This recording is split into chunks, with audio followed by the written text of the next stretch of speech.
the warlords and supply needs to be looked at. So this is my take on this. So when you play regular Big China, for the supply for the most part is pretty good because you got river supply, but everything for the most part is interconnected.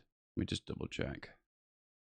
F4, yeah, you can see here there is a bit of a supply issue in the western regions, which funnily enough will knock on to the issues with the warlords to the west too.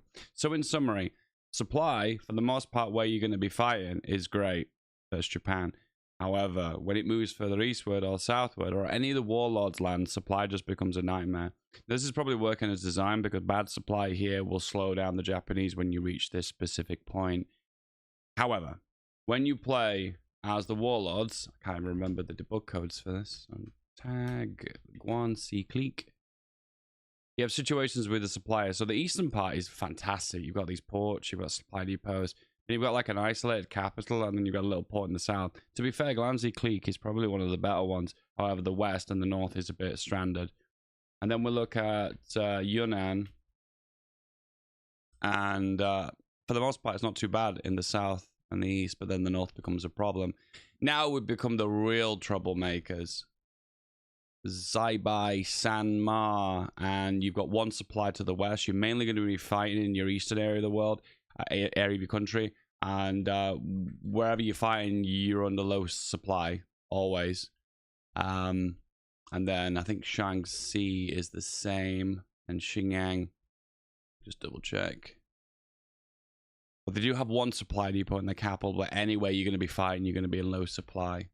We'll just check Shaanxi.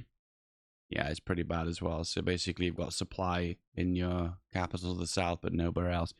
Anyway, so how does this hinder the game? It hinders the game because you're incapable of kind of fighting as a warlord unless you build supply depots, which you don't have the industry to do that.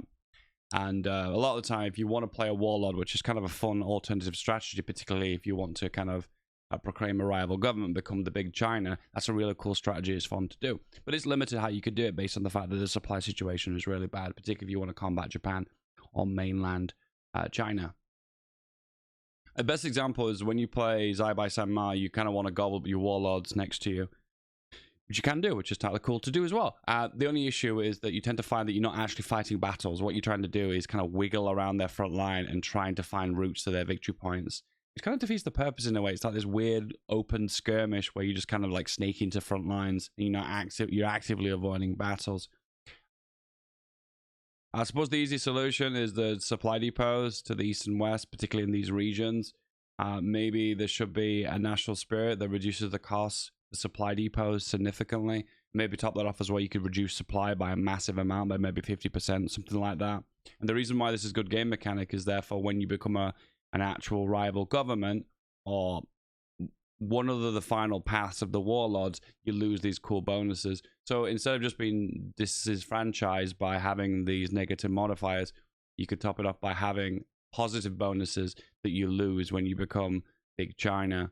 So it's like there's a reason to play as a warlord permanently and never proclaim big China because you get the bonuses, for instance, of having significantly reduced supply, maybe a defense core territory. I suppose that wouldn't work because you've not got cores outside of your warlord, have you? And to top it off as well, the final thing,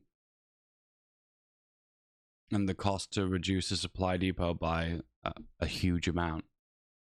There you go. It adds a playstyle. You can permanently be a warlord, but the progression path is to form big China. So why not have a playstyle where you permanently stay as a warlord with some cool modifiers? I don't know. That's a possible solution. Or the super easy, lazy approach, I suppose, would just to be put some more supply depots around the map. But then it potentially could run into issues with Japan getting an easy ride against China, particularly if they reach this central part. Because if it's got decent supply, then that way they can continue the push westward. What do you think?